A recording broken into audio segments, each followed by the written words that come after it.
दोस्तों, हम लोगों को हमेशा एक कन्फ्यूज़न होता है कि एक स्टार्टअप, एक बिजनेस और एक एंटरप्रेन्योरशिप के अंदर क्या डिफरेंशिएशन होता है। तो आइए, अगर आप इसी चीज़ को रिलेट करते हैं तो इस वीडियो को कंटिन्यू करें। जी हाँ दोस्तों, मेरा नाम सुनील कुमार मिश्रा है। स्टार्टअप विद सुनील में आपका स्वागत है। तो आइए हम समझते हैं स्टेप बाय स्टेप कि इन तीनों के बीच में बेसिक फ़र्क क्या होता है। बेसिकली तीनों चीज़ें अगर देखा जाए बड़े लेवल पे तो एक जैसी होती है, बट अगर हम इसको माइक्रो लेवल पे या फाइन ट्यून करके अगर देखेंगे तो काफ़ी फ़र्क होता है तीनों के अंदर। तो आइए हम स्टेप बाय स्टेप इन चीज़ों को समझते हैं कि इन तीनों के बीच में क्या बेसिक फर्क होता है। ठीक है, तो टोटल इसको हमने 14 पॉइंट्स के अंदर क्लासिफाई करके रखा है। इसके अंदर टोटल 14 पॉइंट्स का हम लोगों ने डिफरेंशिएशन बताया है कि किस किस लेवल पे क्या क्या डिफरेंशिएशन होता है। राइट, तो फर्स्ट है आपका stage define the definition of startups, entrepreneurship या बिजनेस। इसमें जो SEB इंडिकेट हो रहा है ये मैंने यहाँ पे लिख के रखा है कि ये S for startup, E for entrepreneurship और B फॉर बिजनेस। तो यहाँ पे मैंने सुविधा के लिए SEB लिख के रखा है ताकि आप लोगों को वो इजीली दिख जाए छोटे से एक एरिया के अंदर। तो जो आपके बिजनेस की स्टेज होती है वो डिफाइन करती है कि आप उसे स्टार्टअप बोलेंगे, एंटरप्रेन्योरशिप बोलेंगे या फिर आप अपना बिजनेस बोलेंगे। देखिए, अगर आपका जो मॉडल है, हम इसको ना तो बिजनेस बोलते हैं, ना तो स्टार्टअप बोलेंगे, ना तो हम इसको एंटरप्रेन्योरशिप बोलेंगे, वैसे मॉडल बोलेंगे। आपके मॉडल की जो स्टेज है वो डिफाइन करेगी कि ये किस कंडीशन में जाएगा। देखिए, अगर ये आपका मॉडल अगर इनोवेशन वाली कंडीशन पे है तो हम इसे स्टार्टअप बोलेंगे। अगर आपका मॉडल प्रॉफिट मेकिंग वाली स्टेज पे है तो हम इसे एंटरप्रेन्योरशिप बोलेंगे। और आपका मॉडल अगर सेट है, उसमें किसी तरह का कोई आपकी तारीख में आज की तारीख में इनोवेशन नहीं हो रहा है, सब सिस्टम सेट है कि भैया माल कहाँ से आ रहा है, कहाँ जा रहा है, कहाँ से इन्वॉइस हो रही है, सीए कौन है आपका, इवन आपकी चाय भी कहाँ से आ रही है, ये तक सेट हो जाता है पूरे सिस्टम के अंदर। तो इस चीज़ को हम बोलते हैं आपका बिजनेस। तो जो स्टार्टअप्स होता है या तो उसके अंदर प्रोडक्ट का इनोवेशन हो रहा होता है उस कंडीशन में कि आप जो अपना प्रोडक्ट है वो डेवलप कर रहे होते हैं, या आप प्रोसेस को इनोवेट कर रहे होते हैं कि आप किस तरह की प्रोसेस को इनोवेट कर रहे हैं। जैसे सिंपल सी बात है कि पुराने सिस्टम में हमारे यहाँ पे अगर मैं बिजनेस की बात करूँ तो हमारे यहाँ इस तरह की कपड़े की दुकानें होती थी जहाँ सभी लोग जाके हमारी साड़ियाँ या कपड़े लिया करते थे। ठीक है, पर अगर मैं स्टार्टअप की बात करूँ तो जो मंत्रा आया था, अल्टीमेटली बेच तो वही कपड़े रहा है, वही क्लॉथ, वही टेक्सटाइल चीज़ें वो बेच रहा है, बट अल्टीमेटली उसने क्या करा, एक प्रोसेस को इन्वॉल्व कर दिया। ठीक है, उसने एक प्रोसेस का इनोवेशन करा जहाँ पे उसने ई प्लेटफॉर्म, ई मार्केटिंग या अल्टीमेटली उन्होंने एक इंटरनेट को यूज़ करते हुए उसको इनोवेट करा।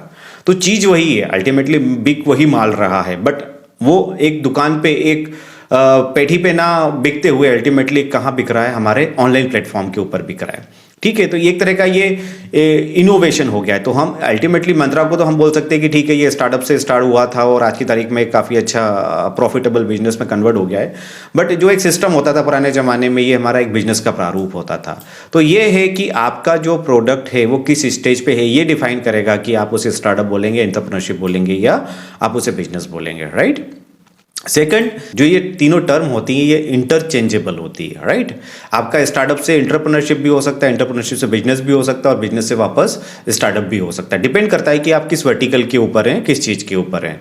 स्टार्टअप से एंटरप्रेन्योरशिप, जैसे यहाँ पे लिखा है कि अगर आपका स्टार्टअप या आपका जो मॉडल है अगर वो प्रॉफिट मेकिंग वाली कंडीशन पर आ गया है, उसने एक पर्टिकुलर रास्ते को कवर कर लिया है जहाँ से आप उसमें आप अपने प्रोडक्ट को या प्रोसेस को मार्केट में सेल कर पा रहे हैं या मार्केट कर पा रहे हैं, जहाँ से आपका मार्केट रेवेन्यू जनरेट हो पा रहा है, तो आप उसे बोलेंगे कि आप एक स्टार्टअप से एंटरप्रेन्योरशिप के अंदर कन्वर्ट हो चुके हैं। क्योंकि एंटरप्रेन्योरशिप का एक ही जो डेफिनेशन है, जब भी आप गूगल करेंगे कि आपने भैया प्रॉफिट कमाया कि नहीं कमाया। और एंड ऑफ द डे किसी भी बिजनेस का सबसे इंपॉर्टेंट यही फैक्टर होता है कि लास्ट में डे आपका जो लास्ट में आपने कितना प्रॉफिट कमाया, कितना रेवेन्यू अर्न करा। ये किसी भी बिजनेस का एक मोटो होता है, चाहे वो एंटरप्रेन्योरशिप हो चाहे वो एक बिजनेस हो। पर जहाँ पे स्टार्टअप्स की बात आती है उसमें इनोवेशन ज़्यादा एक इन्वॉल्व होता है कि आपने टूल्स एंड टेक्नोलॉजी को यूज़ करके या नई चीज़ों को यूज़ करके आपने कैसे उस चीज़ को इनोवेट करा है जिससे अल्टीमेटली एक वो मार्केट पोटेंशियल या मार्केट लीडर में जाके कन्वर्ट हो सकता है। राइट, तो ये जो टर्म होती है चेंजेबल होती है। ऐसा नहीं है, बिजनेस से वापस आप स्टार्टअप्स में भी जा सकते हैं। जैसे अगर हम लोग बात करें टाटा की, तो टाटा की जितनी भी कार आती थी पहले वो आपकी आती थी डीजल वाली आती थी या पेट्रोल वाली आती थी। पर आज की तारीख में टाटा ने जो इनोवेशन करा, एक नया वर्टिकल बना के उसने जो ई कार का सेगमेंट लॉन्च करा है, निक्सॉन या दूसरी जो कैटेगरी की वो कार लॉन्च कर रहा है जो कि ई चार्जेबल या इलेक्ट्रॉनिक वाली जो कार हैं वो। तो अल्टीमेटली वो उसका एक बिजनेस था पहले, बट उसने एक नया वर्टिकल करके उसको वापस उसे स्टार्टअप्स या उसे एक नए प्रोडक्ट या इनोवेशन या R&D पे लेके गया, जिससे उसने एक ऐसा मॉडल बनाया जो इलेक्ट्रिक कार को बना पा रहा है। तो ये जितनी भी टर्म्स होती है इंटरचेंजेबल होती है, डिपेंड करता है कि वही आपका जो प्रोसेस है या प्रोडक्ट है वो किस स्टेज पे है या आपका मॉडल किस स्टेज पे है, राइट। अब क्या होता है इन तीनों के बीच में एक और ये फर्क होता है कि अनसर्टेनिटी का बहुत ज़्यादा फर्क होता है। जो बिजनेस होता है, मैं यहाँ से स्टार्ट करता हूँ, लो से स्टार्ट करता हूँ। जो बिजनेस होता है उसके अंदर सब चीज़ें सेट होती है, जैसा मैंने आपको बताया कि इवन आपका माल कहाँ से आएगा, कहाँ जाएगा। इवन आपका चाय वाला भी एक सेट होता है कि ठीक है जब भी कोई कस्टमर आएगा तो आपकी चाय कॉफ़ी कहाँ से आएगी, किसी दुकान से, राइट। तो इसमें जो अनसर्टेनिटी नहीं होती है, अनसर्टेनिटी का लेवल बहुत लो होता है किसी भी बिजनेस के अंदर, ठीक है। पर जब आप एंटरप्रेन्योरशिप की बात करेंगे तो इसके अंदर जो अनसर्टेनिटी का लेवल है वो हाई होता है, राइट। यहाँ पे बहुत सारे सिस्टम्स आपको क्रिएट करने पड़ते हैं, बहुत सारी एसओपीज आपको बनानी पड़ती हैं, बहुत सारे मॉडल्स आपको क्रिएट करने पड़ते हैं, आपको नए रास्ते खोजने पड़ते हैं मार्केट में स्टैंड करने के लिए, राइट। और सब चीज़ें आपकी बाकायदा ट्राई कर करके ही आती है, कोई रूल स्टैंडर्ड नहीं होता है। जो रूल फिट होगा वो स्टैंडर्ड हो जाएगा, बट उसको चेक करने के लिए आपको उसको बार बार चेक करना पड़ता है, हिडन ट्रायल करना पड़ता है कि भैया वो चीज़ आपकी पास हो रही है या फेल हो रही तो क्या अल्टरनेट है उसका, राइट। अनसर्टेनिटी का जो लेवल होता है कि स्टार्टअप्स के अंदर वो सबसे ज़्यादा होता है। ये देखिए कि केवल जो 10% है, फोर्ब्स स्टडी ये बोलती है कि जो केवल 10% आपके स्टार्टअप्स ही सर्वाइव कर पाते हैं, 90% आपके स्टार्टअप सर्वाइव नहीं कर पाते हैं। क्योंकि अल्टीमेटली कोई प्रोसेस डिफाइन नहीं होता है, कोई एसओपी डिफाइन नहीं होता है, कोई रूल्स एंड रेगुलेशन, कोई सिस्टम नहीं होता है। इसमें हर चीज़ को आप खुद बनाएंगे, खुद जांचेंगे, खुद परखेंगे। अगर वो सही होगी तो वो सिस्टम बनेगा, नहीं होगी तो आपको चेंज करना पड़ेगा। और अगर आप चेंज नहीं कर पाए तो आपका बिजनेस या स्टार्टअप्स क्या हो जाएगा, आपका बंद हो जाएगा। तो ये एक बड़ा परसेंटेज होता है अनसर्टेनिटी का कि जो अपने स्टार्टअप्स को बंद कर देता है, राइट। देन आपकी आती है फिर क्रिएटिविटी एंड लीडरशिप कि जो स्टार्टअप्स है उसके अंदर क्रिएटिविटी का लेवल क्या होता है, एंटरप्रेन्योरशिप या एक बिजनेस के अंदर क्या होता है। देखिए एक बिजनेस सेट कंडीशंस होती है, जैसा मैंने आपको बताया ऊपर एक ये वाला एग्जांपल जिसमें हम लोगों ने एक साड़ी की दुकान का एक एग्जांपल देके रखा है कि जहाँ पे लोग आ रहे हैं साड़ियाँ ले रहे हैं, ये हमारा बिजनेस का मॉडल, ये सब चीज़ सेट है। यहाँ पे हर चीज़ हमारी ऑलरेडी सेट है कि कौन सी साड़ी किस जगह रखनी है, सिल्की की कहाँ रखनी है, नॉन सिल्की या कॉटन की कहाँ रखनी है, शादी वाली कहाँ रखनी है, ठीक है। हर तरह का हमने इसमें सेगमेंट बना के रखा, हमारा बिजनेस सेट है, राइट। तो उसमें ऐसी कोई क्रिएटिविटी नहीं है, ये हमारा एक सिस्टम नॉर्मल सिस्टम में कन्वर्ट हो जाता है, राइट। पर जहाँ पे आप क्रिएटिविटी की बात करते हैं, लीडरशिप की बात करते हैं, तो स्टार्टअप्स के अंदर और एंटरप्रेन्योरशिप्स के अंदर क्रिएटिविटी और लीडरशिप का लेवल काफ़ी ज़्यादा हाई होता है। क्यों जैसे मैंने आपको मंत्रा का एग्जांपल बताया कि बेस तो अल्टीमेटली वही टेक्सटाइल वाली चीज़ें रहा है ना, बट वो अल्टीमेटली क्या कर रहा है, क्रिएटिविटी। उसने ई प्लेटफॉर्म को, ई मार्केटिंग को, उसने इंटरनेट को यूज़ करा, उसने उस चीज़ को यूज़ करा जो अल्टीमेटली आज की तारीख में लाखों लोगों तक पहुँच रही है। तो उसने जब क्रिएटिविटी करी तो आज मार्केट में लीडर भी बना। आप चाहे फ्लिपकार्ट ले लें या मंत्रा ले लें या अमेजॉन ले लें, मेरे ख्याल से ये 3 या 4 जो हैं आज की तारीख में मार्केट के लीडर बन के बैठे हैं, क्योंकि इन्होंने क्रिएटिविटी अल्टीमेटली किसी काम को एक अलग तरीके से करा। देखिए काम तो हर कोई करता है, बस सबका तरीका अलग अलग होता है, राइट। तो बिजनेस के अंदर जो क्रिएटिविटी का लेवल होता है वो एकदम नॉर्मल होता है, ठीक है। एंटरप्रेन्योरशिप के अंदर क्रिएटिविटी का लेवल हाई होता है और स्टार्टअप्स के अंदर क्रिएटिविटी का लेवल बहुत ज़्यादा होता है। देखिए यहाँ पे जो होता है आपका कि स्टार्टअप्स और एंटरप्रेन्योरशिप के अंदर कोई सिस्टम नहीं होता है, सिस्टम आपको बनाना पड़ता है, सिस्टम आपको सेट करना पड़ता है, राइट। आपकी कोई एसओपी स्टैंडर्ड ऑपरेटिंग प्रोसीजर नहीं होता है, वो भी आपको सब क्रिएट करनी पड़ती है। वही हिडन ट्रायल कर करके आपको पता चलता है कि कौन सा चीज़ सूट होगा, कौन नहीं होगा। हाँ, जब आप स्टार्टअप वाली एंटरप्रेन्योरशिप वाली कंडीशंस पे होते हैं तो सिंपल सी बात है कि आपके पास फंड का काफ़ी ज़्यादा क्राइसिस होता है, क्योंकि हर चीज़ के लिए आपको खुद का पैसा लगाना पड़ता है। तो आप मैन पावर को कम से कम रखने की कोशिश करते हो और आप मैक्सिमम काम खुद करते हैं, तो आपके पास मैन पावर की ऑलरेडी कमी होती है, राइट। आपके पास सोर्सेस लिमिटेड होते हैं, वही कि अल्टीमेटली सब फंड आपका लगा है, पूरा पैसा आप उठा रहे हैं, किसी तरह की कोई श्योरिटी नहीं है कि ये पैसा रिटर्न आएगा कि नहीं आएगा। इन्वेस्टर का भी काफ़ी ज़्यादा प्रेशर होता है। तो जो आपके पास चीज़ें होती हैं वो काफ़ी लिमिटेड रिसोर्स होते हैं और लिमिटेड रिसोर्स के अंदर ही आपको उसको पूरा करना रहता है, राइट। और आपकी जो कंडीशंस होती हैं वो सब एक्सपेरिमेंटल स्टेज होती हैं। यहाँ पे आप एक्सपेरिमेंट करके देखते हैं कि वो चीज़ चलेगी कि नहीं चलेगी या सक्सेस होगी कि नहीं होगी, और 1 या 2 बार में नहीं होगी। इवन आप देख लीजिए जब इलोन मस्क ने एक अपना स्पेस एक रॉकेट का लॉन्च करा था, तो शुरू के 4-5 बार में उसका जो रॉकेट है जो हाई लोड को आपका स्पेस में ले जाने वाला था वो फेल हुआ था। इवन उसकी एक कंडीशन आ गई थी कि उसके पास शायद किसी तरह का कोई फंड की अवेलेबिलिटी नहीं बची थी, राइट। तो वो सब एक्सपेरिमेंटल कंडीशंस पे होती है और आपका ट्रायल और एरर से ही आप वो चीज़ को समझ सकते हैं कि वो चीज़ सक्सेस होगी कि नहीं होगी, ठीक है। तो ये सब आपको खुद को सब क्रिएट करना पड़ता है, आपको लीड करना पड़ता है, राइट। तो स्टार्टअप्स और एंटरप्रेन्योरशिप्स के अंदर क्रिएटिविटी और लीडरशिप का फैक्टर काफ़ी ज़्यादा होता है, बाकी एक बिजनेस के अंदर नॉर्मल होता है। देखिए, अब जब किसी प्रोडक्ट को आप इनोवेट कर रहे हो तो जो हमारे स्टार्टअप है वो इनोवेशन वाली कंडीशंस पे है, तो सिंपल सी बात है, जो R&D है वो आपका बहुत हाई रहेगा। किस कंडीशंस पर रहेगा? आपके इनोवेशन कंडीशंस पर रहेगा। जैसे कि हम लोग अभी टेक्सटाइल में डील कर रहे हैं, राइट? तो अभी हम लोग अलग अलग तरह के थ्रेड काउंट, कलर कॉम्बिनेशंस हम लोग ट्राई कर रहे हैं। ठीक है, मार्केट के जो प्रोडक्ट है वो एग्जिस्टिंग है, पर हम लोग नई चीज़ बनाने के लिए ट्राई कर रहे हैं ताकि एक मार्केट में हम अपनी नई जगह बना पाएं, राइट? तो जैसे अभी हम लोग एग्जीबिशंस में भी गए थे, वहाँ पे भी हम लोग एक फैक्ट्रीज के अंदर भी गए थे। ये हम एक छोटा सा सैंपल रूम है हम लोगों का, जहाँ पे हम लोग सैम्पलिंग करके देखते हैं। ठीक है, जब माल बनता है तो हम माल को भी चेक करते हैं, राइट? यहाँ पे देखिए आप, ये कलर कॉम्बिनेशंस काफ़ी ज़्यादा हम लोग चेक कर रहे हैं। तो ये हमारा एक R&D का लेवल होता है कि जहाँ पे हम किसी चीज़ को एक R&D के लेवल पे ले जा रहे हैं ताकि हम जो प्रोडक्ट बना पाएँ वो एक ऐसा प्रोडक्ट बना पाए जो मार्केट में एक यूनिक USP के साथ हो। तो ये बहुत हाई होता है, R&D का जो फैक्टर होता है एक स्टार्टअप्स के अंदर काफ़ी ज़्यादा हाई होता है। एंटरप्रेन्योरशिप्स के अंदर वेरी हाई तो नहीं होता, पर हाँ हाई होता है। ये भी एक एंटरप्रेन्योरशिप जितने भी हैं वो भी एक हाई फैक्टर को इंडिकेट करते हैं। और बिजनेस के अंदर सिंपल सी बात है, कोई R&D नहीं होता है, वो एक रूटीन होता है। अगर किसी तरह का कोई क्वालिटी कंट्रोल हो या क्वालिटी एश्योरेंस का कोई टेस्ट हो तो वो रूटीन का पार्ट होता है। बट हाँ, किसी तरह का कोई स्पेशल R&D नहीं होता। हाँ, अगर कोई एक नया आपको वर्टिकल खड़ा करना है या कुछ करना है तो हो सकता है कि रिस्क आपको एक नया वर्टिकल बनाना पड़े, बट एक बिजनेस के अंदर R&D का लेवल काफ़ी कम होता है। अब देखिए, सबसे इंपॉर्टेंट है मार्केट पोटेंशियल। मार्केट पोटेंशियल क्या होता है कि अगर आप कोई स्टार्टअप कर रहे हैं, आप देखिए कि 90% जो स्टार्टअप है वो फेल हो रहे हैं। ठीक है, मानता हूँ, एग्री करता हूँ, पर जो 10% स्टार्टअप जो स्टैंड करते हैं आप उनका रेवेन्यू चेक करिए। एक छोटा सा होमवर्क करिएगा, जब भी आप फ्री हो थोड़ा सा गूगल करिएगा कि जितने स्टार्टअप है आज की तारीख में उनका रेवेन्यू क्या है, राइट? तो आपको पता चल जाएगा कि मार्केट पोटेंशियल क्या है। एक स्टार्टअप्स के अंदर मार्केट पोटेंशियल जबरदस्त होता है। ये यहाँ पे मैंने बकायदा, शायद आपको दिख रहा होगा कि जो लेंसकार्ट है का रेवेन्यू है 2021 में वो 9.05 बिलियन इंडियन रुपीस का था।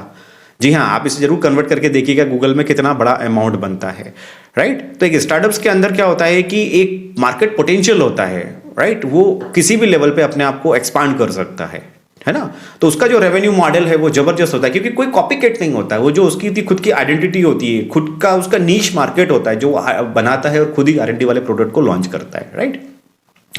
सेम कि एंटरप्रेन्योरशिप के अंदर भी जो मार्केट पोटेंशियल है वो काफ़ी ज़्यादा हाई होता है, जैसे मैंने आपको मंत्रा का बताया। मार्केट पोटेंशियल एक रूटीन वाला होता है, ठीक है? ये कस्टमर बेस होता है, ठीक है? कस्टमर आ गया, ठीक है, हमारा जो सेल्स मार्केटिंग जितनी मेहनत कर रही है। एक हमारा रूटीन होता है, हमारे एक्स्ट्रा कोई एक्सपोनेंशियल ग्रोथ उसके अंदर नहीं होती है कि जहाँ पे हम लोग एक यूनिकॉर्न कंपनी की बात करें। एक नॉर्मल कंपनी की हम लोग बात कर सकते हैं, बट यूनिकॉर्न के लिए नो डाउट आपको एक R&D वाले सेगमेंट में या फिर आपको एक मार्केटिंग पोटेंशियल वाले सेगमेंट में आना पड़ेगा, राइट?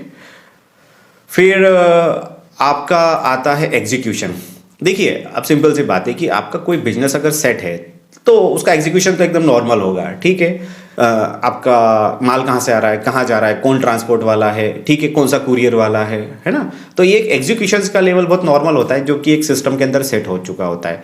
बट जब आप स्टार्टअप्स की बात करेंगे और एंटरप्रेन्योरशिप्स की बात करेंगे तो ये आपकी ब्लास्टिंग है, मतलब कि आपको खुद ही बार बार सब चीज़ें चेक करनी पड़ेगी, क्योंकि यहाँ पे कोई वेल डिफाइंड मेथड नहीं होती, कोई वेल डिफाइंड प्रोसेस नहीं होता है, राइट?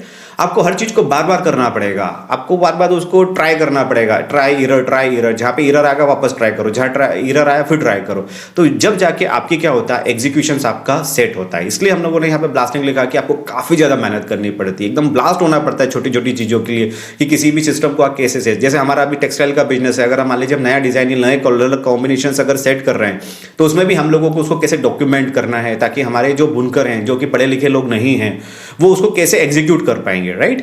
अब जैसे मैं सिंपल सी बात है, जब मैं किसी प्रोजेक्ट के लिए डिटेल प्रोजेक्ट रिपोर्ट बनाता हूँ तो मैं उसमें एक नॉर्मल जो स्टैंडर्ड टर्म्स होती है वो लिखता हूँ, राइट? पर जब मैं अपनी फैक्ट्री के ऊपर जाता हूँ, मैं अपने बुनकरों से बात करता हूँ, तो वहाँ मुझे लोकल लैंग्वेज में बात करनी पड़ती है, ठीक है? वहाँ पे मैं थ्रेड नहीं बोलूँगा, वहाँ मैं धागा बोलूँगा। ऐसे लूम के भी बहुत सारे पार्ट्स होते हैं जहाँ पे जैसे हम लोग रीड पीक जो रहती है उसको यहाँ पे लोकल लैंग्वेज में हम लोग कंगी बोलते हैं, राइट? तो हमको एग्जीक्यूशन में बहुत सारा चैलेंजेस होते हैं कि हम जो भाई स्टैंडर्ड टर्म्स है, लोकल लैंग्वेज है, प्रोसेस है, प्रोडक्ट है, हर जगह वेरिएशंस आता है, तो हम कैसे उस चीज़ को हम एग्जीक्यूट करें, राइट? तो ये चीज़ें एग्जीक्यूशन के लेवल पे भी तीनों में डिफरेंस आता है। अब जैसे आपको पता है कि रिस्क फैक्टर तो मुझे ख्याल से बोलने की ज़रूरत नहीं है। एक्चुअली फोर्ब्स के अंदर 10% था, पर जब मैंने और स्टडी करी तो मुझे पता चला कि जो 7% है वही केवल सर्वाइव कर पाते हैं पहले 3 सालों में। जब भी कोई स्टार्टअप स्टार्ट होता है तो पहले 3 साल के अंदर केवल 7% स्टार्टअप ही सर्वाइव कर पाते हैं। 93% स्टार्टअप्स जो हैं वो बंद हो जाते हैं या सेल हो जाते हैं, राइट? और इसलिए इस रिस्क फैक्टर सबसे ज़्यादा स्टार्टअप्स के अंदर है। एंटरप्रेन्योरशिप्स के अंदर क्योंकि प्रॉफिट मेकिंग हो जाता है, रेवेन्यू जनरेट करना चालू हो जाता है, तो काफ़ी खर्चे कंट्रोल हो जाते हैं और मार्केट में वो सस्टेन कर पाता है, राइट। तो लगभग 30 से 35% का इसका भी फिगर आता है कि ये सस्टेन करेगा, है ना।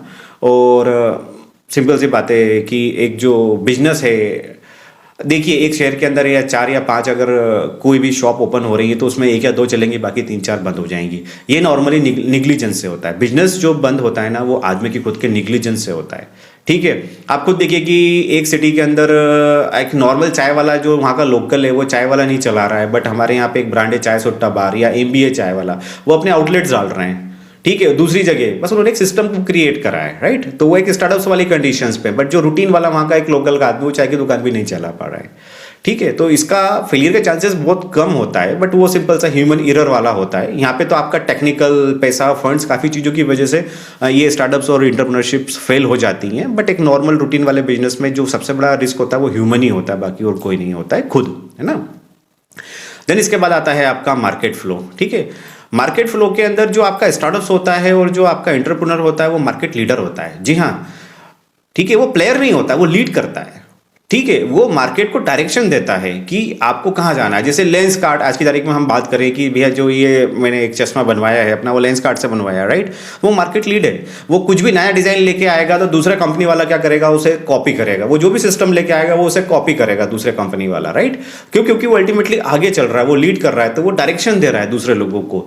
तो मार्केट का जो लीडर है वो आपका एक स्टार्टअप्स और एक एंटरप्रेन्योरशिप ही हो सकता है। हाँ, जो बिजनेसमैन है वो मार्केट का प्लेयर हो सकता है, पर वो मार्केट को लीड नहीं करता होता है, ठीक है। मार्केट को लीड करने के लिए आपको एक मोनोपोली चाहिए रहती है, या तो प्रोडक्ट की मोनोपोली चाहिए या प्रोसेस की मोनोपोली चाहिए। तो अगर आप प्रोडक्ट की मोनोपोली और प्रोसेस की मोनोपोली करने में अगर सफल हो गए तो नो डाउट आप मार्केट लीडर बनेंगे, मार्केट प्लेयर पीछे रह जाएंगे आपसे, राइट। देन आपका आता है यूनिकनेस। अब जब स्टार्टअप्स हो रहा है, जब R&D चल रही है, हर लेवल पे काफ़ी ज़्यादा ट्रायल और एरर मेथड को यूज़ करा जा रहा है, तो सिंपल सी बात है कि जो स्टार्टअप्स का प्रोडक्ट है वो काफ़ी यूनिक बनेगा, राइट। जैसे यहाँ पे एग्जांपल की बात करूँ, अगर मैं अभी हमें एक टेक्सटाइल इंडस्ट्री के अंदर गया था। पहले की तारीख में आपने सुना होगा कि पहले की तारीख में हम लोग कपड़ों को रंगा करते थे, राइट। फिर जब अच्छी मेथड्स आ गई तो हम लोग धागों को भी रंगने लग गए, राइट।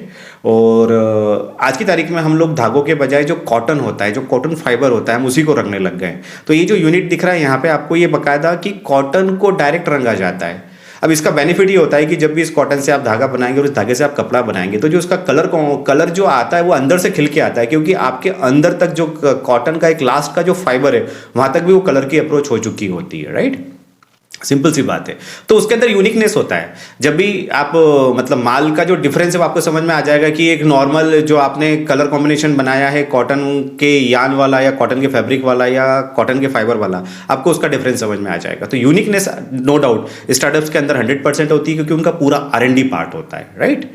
इंटरप्राइजेस के अंदर भी उनका यूनिकनेस होता है कि वो किस लेवल पे अपने प्रोडक्ट को यूनिक कर रहे हैं, क्योंकि जब भी वो मार्केट में मार्केट लीडर वाली कंडीशंस पे है ना।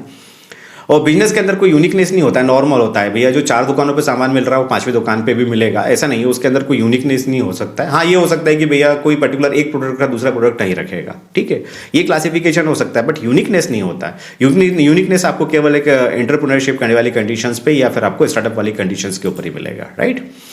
अब मेथड्स देखिए, जो ट्रेडिशनल बिजनेस होते हैं हमारे, जो नॉर्मल बिजनेस होते हैं वो ट्रेडिशनल होते हैं। ट्रेडिशनल मतलब कि वही ये इस टाइप का ट्रेडिशनल हमारा बिजनेस होता है, ठीक है। ये हमारा ट्रेडिशनल बिजनेस होता है, ठीक है। यहाँ पे आपका मेथड ट्रेडिशनल है, वही मतलब हमको लेखा जोखा बनाना है, वही आवक जावक बनानी है, वही हमको रिकॉर्ड मेंटेन करना है, ठीक है। तो यहाँ पे हमारे जो ट्रेडिशनल मेथड होते हैं, बही खाते जिसको हम लोग बोलते हैं, ठीक है, हमारे वही सब ट्रेडिशनल मेथड होते हैं। पर जब भी आप एक स्टार्टअप्स की बात करेंगे और एक आप एंटरप्रेन्योरशिप की बात करेंगे तो ये अनकन्वेंशनल होते हैं। मतलब यहाँ पे कोई कन्वेंशनल चीज़ होती नहीं है, आपको खुद जनरेट करना पड़ता है, ठीक है। जैसे एग्जांपल की बात करें, आज की तारीख में अमेजॉन की बात करें तो अमेजॉन ने एक अपना खुद का एक कोई ट्रेडिशनल मेथड तो यूज़ नहीं करा, उसने नए अनकन्वेंशनल मेथड को उसने यूज़ करा और उसने सिस्टम को सेट करा। उसने भी काफ़ी गलतियां करी होंगी, ठीक है। उसने भी सिस्टम को रिफाइन करा होगा, माइक्रो ट्यून करा होगा, बार बार करा होगा, हर प्रोसेस में करा होगा, जब भी गलतियां हुई होंगी जब करा होगा, ठीक है। तो आपको इसको अनकन्वेंशनल मेथड्स को आपको कंट्रोल करते आना चाहिए, क्योंकि ये सब चीज़ें क्या है ना कि सब आपको प्रैक्टिस से या आपको एक्सपीरियंस से ही आएंगी। तो शुरू में हो सकता है कि आपको नुकसान हो चीज़ों को लेकर। जैसे आपने देखा होगा शुरू में जब अमेजोन स्टार्ट हुआ था तो जितने भी यहाँ पे जो कुरियर बॉय थे वो सामान निकाल के उसके अंदर नॉर्मली स्टोन या पत्थर या कुछ रख के वो सप्लाई कर देते थे। जब सामने वाला जो बंदा जो पार्सल लेता था, जब वो ओपन करता था तो उसको उसका आइटम नहीं मिलता था, ठीक है। पर आज की तारीख में देखिए कि अमेजोन ने अपने मेथड को कितना रीडिफाइन करा है अपने खुद के नेट। मुझे तो लगता है कि आज की तारीख में अमेजोन कोई इलेक्ट्रॉनिक प्लेटफॉर्म नहीं है, आज की तारीख में वो कुरियर कंपनी बन गया है, ठीक है। जैसे आज की तारीख में स्कूल ना होते हुए एक ट्रांसपोर्ट सर्विसेज बन गए कि भैया जिस स्कूल के पास जितनी ज़्यादा बस होगी और जिस मैक्सिमम वो इंटीरियर में अप्रोच कर पाएगा मैक्सिमम बच्चे उसको मिल पाएंगे। तो वो स्कूल आज एजुकेशन ना होते हुए अल्टीमेटली ट्रांसपोर्ट कंपनी में तब्दील हो चुका है, जो मुझे लगता है। तो अमेजोन को भी यही है कि अल्टीमेटली वो एक कुरियर कंपनी बन गया, क्योंकि वो कुरियर को ही कंट्रोल कर पा रहा है आज की तारीख में, वो अपने पार्सल को ही कंट्रोल कर पा रहा है, ठीक है। उसकी वजह से अल्टीमेटली वो मार्केट में अपने प्रोडक्ट को लेन देन कर पा रहा है, ठीक है। तो उसका जो मैक्सिमम फोकस है शायद 60-70% वो कुरियर के ऊपर है, बाकी 30-40% अपने प्रोडक्ट के ऊपर हो सकता है, ठीक है। तो इसकी जो प्रोसेस होती है वो अनकंडीशनल होती हैं मेथड्स में। अब सिंपल सी बात है, कंपटीशन की अगर हम लोग बात करें तो कंपटीशन में एक जो नॉर्मल बिजनेस होता है उसमें बहुत ज़्यादा होता है। एक ही दुकान पे अगर 4 या 5 अगर मान लीजिए कि एग्जांपल के लिए कपड़े की दुकान है तो अल्टीमेटली कितना उसमें कंपटीशन होगा। लोग अपने प्रॉफिट को कम करके, अपने रेवेन्यू को कम करके मार्केट में सेल करेंगे, तो आपको प्रॉफिट ऑफ मार्जिन कम होगा, नो डाउट, ठीक है, उस जगह। बट जब आप स्टार्टअप्स की और एंटरप्रेन्योरशिप की बात करते हैं तो वहाँ पर कंपटीशन होते ही नहीं है, क्योंकि अल्टीमेटली आप खुद के प्लेयर होते हैं, खुद का ग्राउंड होता है, खुद की R&D होती है, खुद का मार्केट होता है, खुद का पोटेंशियल होता है। हाँ, अगर आपने क्रिएट कर लिया तो आप बड़े प्लेयर बनेंगे। हाँ, कंपटीशन हो सकता है, पर कंपटीशन का जो लेवल है ट्रेडिशनल के बजाय आपका बहुत कम मिलेगा। चाहे स्टार्टअप्स का केस हो चाहे एंटरप्रेन्योरशिप का केस हो, वहाँ पे आपको कम मिलेगा कंपटीशन का लेवल, ठीक है। देन फिर आपका आता है चांसेस ऑफ फेलियर। जी हाँ दोस्तों, कि एक जो रूटीन वाला बिजनेस होता है उसमें चांसेस ऑफ फेलियर थोड़े से हमारे कम होते हैं, बट सिंपल सी बात है कि स्टार्टअप्स के अंदर और एक एंटरप्रेन्योरशिप्स के अंदर चांसेस ऑफ फेलियर ज़्यादा होते हैं, राइट। देन फिर आपका आता है टेक्नोलॉजी का यूज़। नो डाउट आज की तारीख में अगर आप स्टार्टअप्स की बात करें, जब भी आप गूगल करेंगे स्टार्टअप्स को तो वो यही आएगा कि यार use the technology part, right. So जो स्टार्टअप्स है वो टेक्नोलॉजी को सबसे ज़्यादा यूज़ कर रहा है आज की तारीख में। जैसे मंत्रा अल्टीमेटली इलेक्ट्रॉनिक प्लेटफॉर्म को यूज़ कर रहा है, अमेजोन भी देखिए। आप जो जितने नए नए स्टार्टअप्स है वो नए नए आइडिया के साथ, नए नए प्रोसेस के साथ, नए नए प्रोडक्ट के साथ आज की तारीख में मार्केट में लॉन्च हो रहे हैं, ठीक है। तो वो टेक्नोलॉजी को यूज़ कर रहे हैं आज की तारीख में, है ना। तो टेक्नोलॉजी का सबसे इंपॉर्टेंट रोल है कि जो स्टार्टअप्स होता है और जो एंटरप्रेन्योरशिप होता है उसके अंदर टेक्नोलॉजी बहुत हाई लेवल पे यूज़ होती है। जैसे अगर मैं आपको बात करूँ भावेश अग्रवाल जी, जो कि ओला के को फाउंडर हैं, तो उनका आज की तारीख में 2022 में जो रेवेन्यू है वो लगभग वेल्थ है जो उनकी कंपनी की लगभग 11,500 करोड़ की है। तो मेरे ख्याल से कोई छोटा मोटा अमाउंट नहीं है 11,500 करोड़, पर वो अल्टीमेटली टेक्नोलॉजी की वजह से ही वो इतने हाई लेवल पे अपने बिजनेस को इम्पैक्ट में ला सके और इसके इतने बड़े लेवल पे स्केल अप कर पाए। एंटरप्रेन्योरशिप में के अंदर भी नो डाउट टेक्नोलॉजी को आप यूज़ करिए। जैसे रिलायंस स्मार्ट आज की तारीख में हर जगह आ चुका है, वो कुल मिला के वो टेक्नोलॉजी को ही यूज़ कर रहा है, ठीक है। हर चीज़ कंप्यूटराइज्ड हो गई है, हर चीज़ रियल टाइम हो गई है। आप जैसे जियो की सिम लेने जाते हैं, 1 घंटे में आपकी सिम एक्टिव हो जाती है। और इवन आज की तारीख में शायद अंबानी जी को भी पता होता है कि सुबह से शाम तक में आज कितना बड़ा बिजनेस हुआ, क्योंकि हर चीज़ें रियल टाइम पे आज की तारीख में सबके सामने डिस्प्ले हो रही हैं टेक्नोलॉजी की हेल्प से, राइट। और बिजनेस के अंदर टेक्नोलॉजी का इतना यूज़ नहीं होता है, बस वो एक रूटीन वाला जो नॉर्मल चलता है हमारा वही चलता है। तो ये बेसिक हमारे 14 पॉइंट्स होते हैं दोस्तों, जो ये क्लासीफाई करते हैं कि आपका किस कैटेगरी में जाएगा आपका बिजनेस, या तो मतलब मॉडल, या तो आप स्टार्टअप्स की कैटेगरी में लाएंगे उसको, या आप उसको एंटरप्रेन्योरशिप की कैटेगरी में लाएंगे, या किस कैटेगरी में लाएंगे। तो ये कंप्लीट रोड मैप आपके सामने है। मैं इसकी जो लिंक है वो डिस्क्रिप्शंस में नीचे शेयर कर दूंगा, आप वहाँ से इसको डाउनलोड भी कर सकते हैं और उसे यूज़ कर सकते हैं। तो अगर आपको ये वीडियो काफ़ी इन्फॉर्मेटिव और रियल आपको नॉलेजेबल लगा तो आप इसे ज़रूर शेयर करिए। जी हाँ दोस्तों, चैनल को ज़रूर सब्सक्राइब करिए। Thank you very much.